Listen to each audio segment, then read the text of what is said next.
Good morning, Tubaneros. So, there's a lot of crap thrown out by the capitalist elite on avoiding taxes as killing the goose that lays the golden egg, punishing the so-called job creators.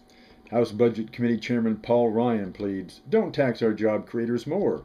Or House Speaker John Boehner cries, literally, "We cannot increase taxes on the job creators."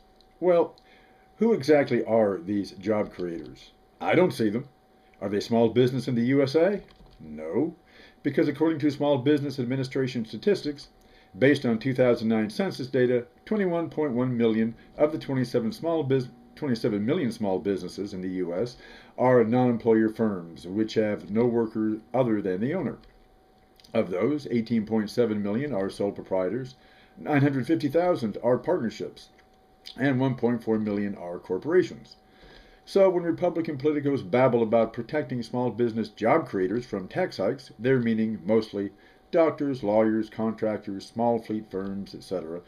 Normally, these kinds of firms can't afford a large payroll even in the best of times, so looking to them as the backbone of a recovery is economic nonsense. What about big business?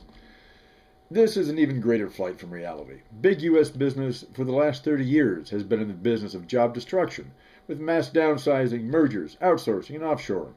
The same people funding mouthpieces like Ryan and Boehner are the same corporations that blithely announce how they're shutting down this plant, that division, or some other line of production, laying off 3,000 people nationwide or 1,500 in one market area, making corporate stock value go up as costs of business are trimmed back.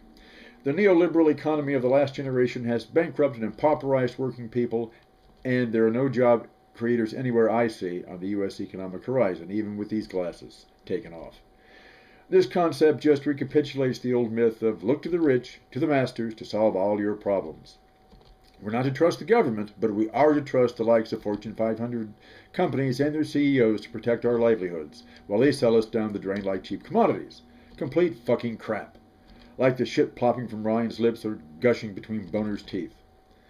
You know, back in the days before the rise of the mass corporate media, when people were more able to judge things for themselves based on their own experience, we used to hear differently.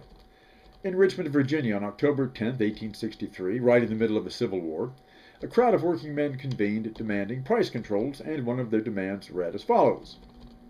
As free men, we do abhor and detest the idea that the rich must take care of the poor, because we know that without labor and production the man with his money could not exist, from the fact that he consumes all and produces nothing, and that such a dependence would tend to degrade rather than elevate the human race. Now, this was coming from a slave state, from native-born American workers who likely never heard of Karl Marx, but did know the reality of their everyday lives and experience. Any chance of hearing that reported in a major media outlet of our free press? Hardly. So what happened? How have American working people lost their common sense and ability to see plainly what's in front of their faces? Well, obviously they haven't. The job creator propaganda spouted in Congress now fools no one, not even its hired mouthpieces. The only way to create jobs is to keep investment at home, where people live, to tax capital gains and distribute them in social benefits that keep people spending and working. Who or what is meant by the economy? Well, the well-being of the few or the many. Does the economy serve people, or are people the servants of the economy?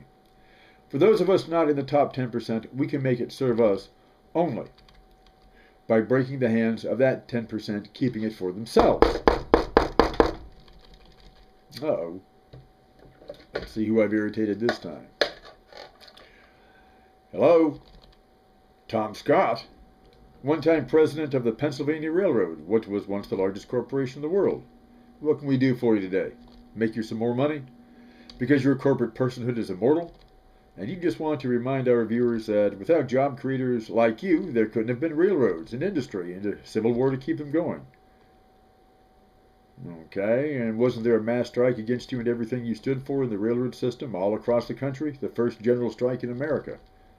And your response was to tell U.S. Army commanders to break the strike. That if those ungrateful bastards didn't like what you gave them, to give them a rifle diet. Well, at least you spoke honestly, but don't worry. If things get out of hand again, we have the Patriot Act. The strikers will simply disappear, like smoke.